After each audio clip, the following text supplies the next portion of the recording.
Hi, everybody. I'm Brittany Lewis, a breaking news reporter here at Forbes. Joining me now is Chair of the Michigan Democratic Party, Lavora Barnes. Lavora, thank you so much for joining me. Thanks for having me. It's great to be here.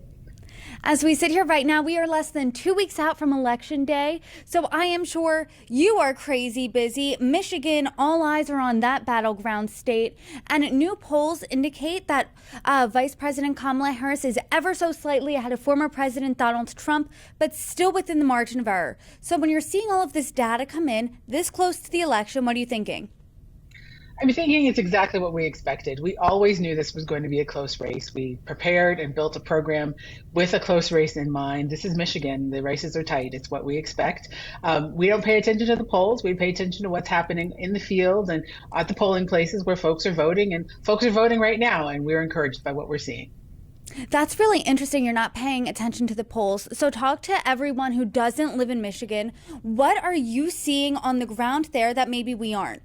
Yeah, so first thing I would say is that we have a tremendous ground game. We've got over 50 offices around the state. We've got hundreds of staffers and thousands of volunteers out here knocking on doors, making phone calls, text messages, social media posts, all the ways we can reach a voter. We are trying to reach voters, and we're having great conversations with them about the importance of this election, telling them how to vote, where to vote, when to vote, and of course, why to vote.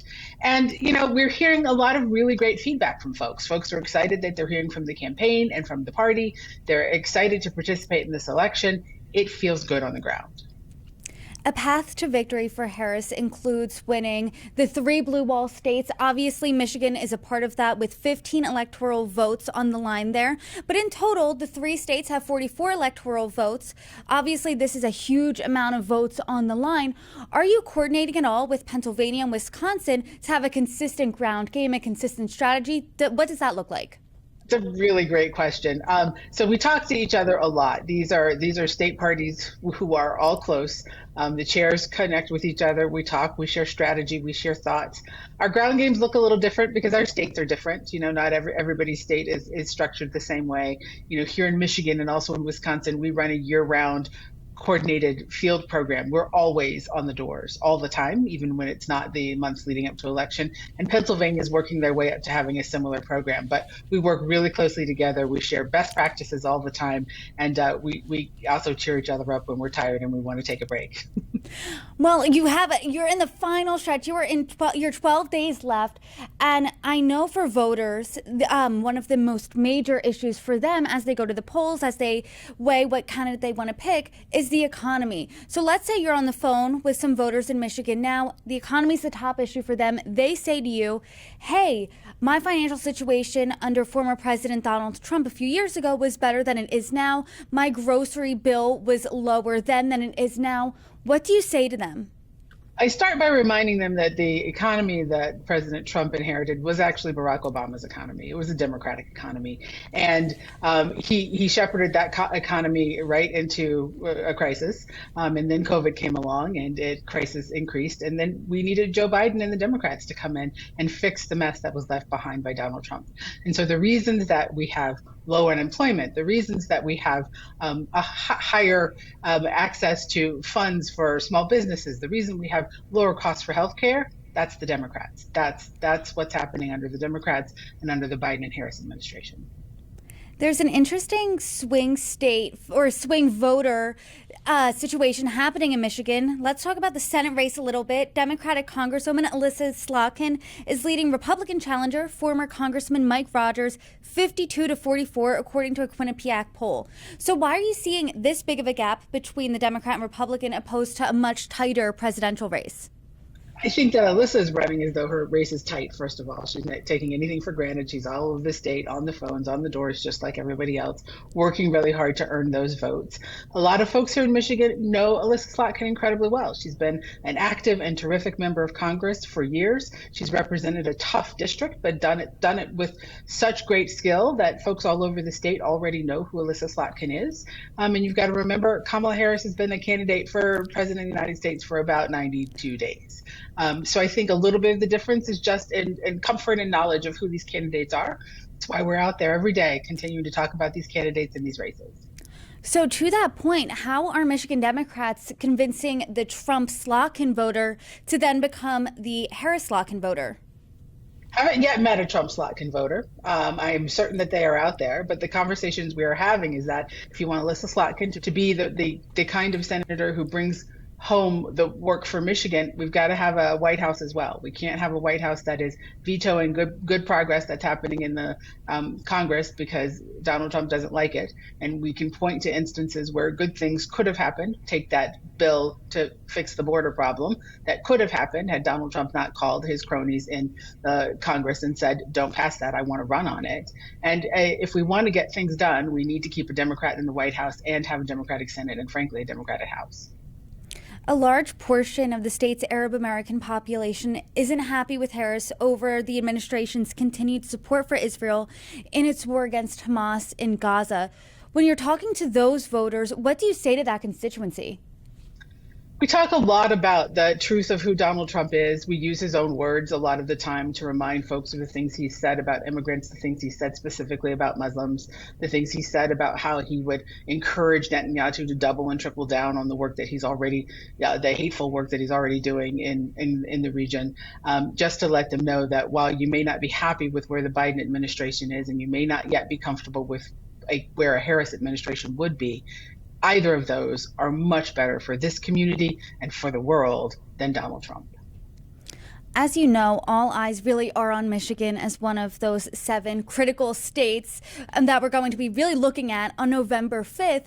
So is there anything happening on the ground? I know you said that there's a difference between what's happening on the ground. You're not looking at the polls. But is there anything that you would want the Harris campaign to really hammer home in the final stretch here? I think that you asked the question about the economy. I think the conversations need to continue about how a Harris administration would handle the economy. Obviously, the issue around Gaza for members of our coalition are important as well. I think that folks still need to get to know who Kamala Harris is in some instances and what she will do. I think the work she's done to do the television interviews, the town hall that she just had, tremendously helpful in telling that story of who she is and what she will do. And of course, we've got to have people continuing to come to visit. The vice president will be here again in a couple of days. The Governor Walz will be here. His wife will be here. Her husband will be here. All sorts of surrogates, including President Obama, have been here and will continue to be here. And we need to continue that drumbeat of folks coming into the state and reminding folks how important their vote is and how important this state is to the election. That's really interesting that you're saying you have to remind people of who Kamala Harris is. So when people ask you, who is the vice president, what do you say? Because she's been the vice president for 3 years. We've been seeing her make the media rounds. However, she's only been candidate now for, as you said, a little over 90 days. So how would you define the vice president? How would you define her candidacy?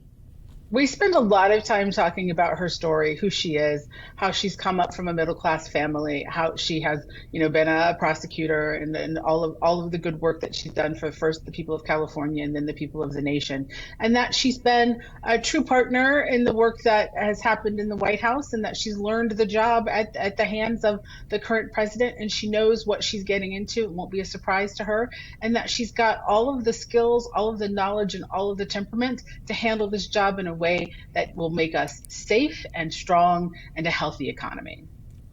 And it's a razor thin race, obviously. She's pulling slightly ahead, still within the margin of error. So what do you want to see the campaign specifically do? What are you going to do within the next 12 or so days between now and November 5th? We're everywhere talking to anyone who will listen to us. And that's what we're going to continue to do all over the state. That's what I expect the campaign to continue to do all over the state. They've got the TV ads, they've got the mail, they've got all of that happening. And our job is to be on the ground, on the doors, on the phones, at events, everywhere we can be, where voters will be, to remind them of the importance of this election and the importance of their vote and the need to vote for Harris. Obviously, this election is coming down to every single vote, especially in those 7 critical states. What's your message to those people who either might sit on the couch, might sit this one out, or those undecided voters? Because there's a small percentage, about 2% or so, of Michigan voters who are undecided. What do you say to them? For the folks who would consider staying home, I say to them that you shouldn't let other folks make this decision for you. You shouldn't sit out on your democracy. You're an important part of how the democracy works in this country, and you need to participate. And your participation is key to making sure that your voice is heard and that you are electing folks who will have your best interest at heart. And for folks who are undecided, I say very similar things. You need to choose a candidate who thinks about you, not just themselves. And if you listen to these candidates talk, you've got one on the Republican side who spends a lot of time talking about how he would get back at people who've not supported him, talks a lot about himself and who he thinks he is. And then you've got a candidate who spends a lot of time talking about you and I, talking about the people of this country and the people of this state and what she will do for them. That's the difference. And when you go vote, you should vote for the one who has you in mind. Lavora Barnes, I appreciate your time today. Best of luck to you, as I'm sure you have a very busy 2 weeks ahead, but you are welcome back anytime. Thanks for joining me. Thank you. My pleasure. Thanks for having me.